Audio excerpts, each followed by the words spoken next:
Arafah 16 tahun yang lalu.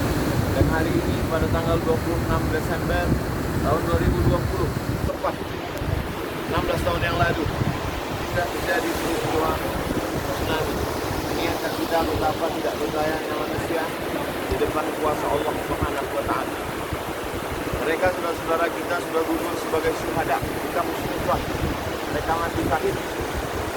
Tapi bagaimana dengan kita, dengan kehidupan kita, keangkuhan kita, kesombongan kita di depan alam yang begitu indah, tapi ada saatnya dia menjadi amat sangat puas. Mudah-mudahan kita, anak cucu kita dijaga Allah Subhanahu wa Ta'ala, istiqomah dalam iman dan Islam.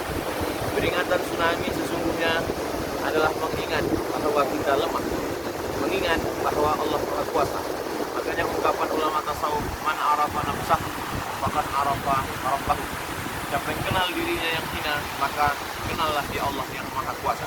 Siapa yang kenal dirinya miskin, tidak punya apa-apa, maka kenallah dia Allah yang Maha Kaya Raya.